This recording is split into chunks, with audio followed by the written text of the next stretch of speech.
Do you have a sibling, a brother or a sister, or are you an only child? This definitely affects your personality. Your personality, your emotions, and the kind of person and human being that you become is greatly dependent on your position in the family, on your birth order. Yes, that is true. Psychologist and psychiatrist Alfred Adler gave this birth order theory, which suggests that your position in the family or the order in which you are born and whether you have siblings or whether you are an only child definitely affects the kind of person you become and the way you are brought up. Alfred Adler, Austrian psychiatrist and founder of individual psychology, developed the birth order theory. This theory suggests that a person's birth order, their position among siblings, can significantly influence their personality, behavior, and development. Adler believed that the family environment and dynamics shape a child's personality and that birth order plays a critical role in this process. He identified five main birth order positions.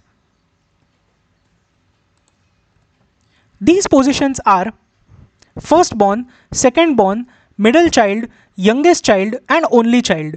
Each position, according to Adler, has distinct characteristics and tendencies. What are the birth order positions and their characteristics? Let us understand in further detail. First is the firstborn child, the eldest child. Firstborns often receive undivided attention from their parents until a sibling arrives. They may feel dethroned when a new sibling is born, leading them to strive for approval and attention. Their personality traits are usually responsible, organized, and reliable. They tend to be leaders and may be more conscientious and achievement oriented. But the challenges are that they can be extremely over perfectionistic, anxious about maintaining their status, and more likely to struggle with changes in family dynamics.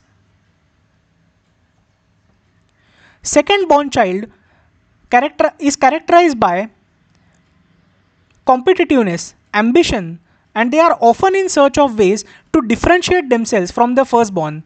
They may also be more adaptable and more sociable.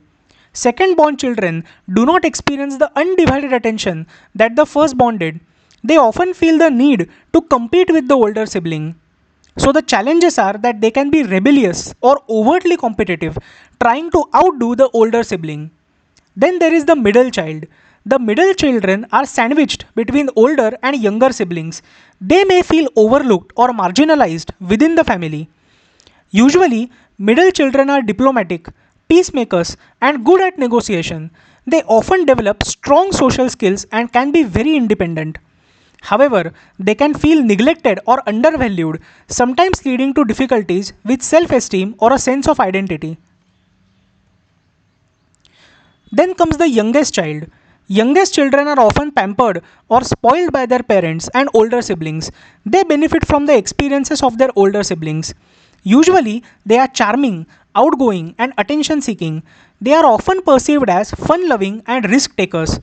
However, they can become dependent on others, struggle with self discipline, and might be perceived as less responsible. And finally comes the only or single child. Only children do not have to compete with siblings for parental attention.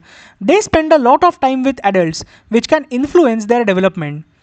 They are mature for their age, diligent, and often perfectionistic. They may have a strong sense of self and be comfortable with responsibility. However, they can be lonely, may struggle with social interactions with peers, and may be more dependent on adult approval. What are the influencers and modifiers? First is family dynamics.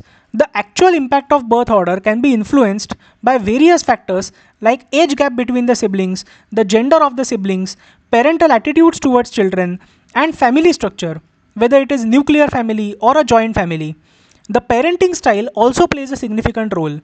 The way parents interact with each child can modify the effects of birth order. For example, parents who are more nurturing and attentive can mitigate some of the challenges associated with specific birth order positions. Socio-economic and cultural factors are also important here. Cultural norms and socio-economic status can also play a role in shaping experiences and personalities of children in different birth order positions. However, there are some criticisms and limitations of this theory. First is that the theory lacks consistency. Some researchers argue that the effects of birth order are not consistent across different families and cultures. Also, there is an overemphasis on birth order. Critics suggest that birth order may be less influential than other factors like genetics, parenting style, and individual temperament.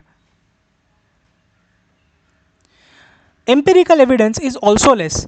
While some studies support Adler's ideas, others have found very little or no significant effects of birth order on personality.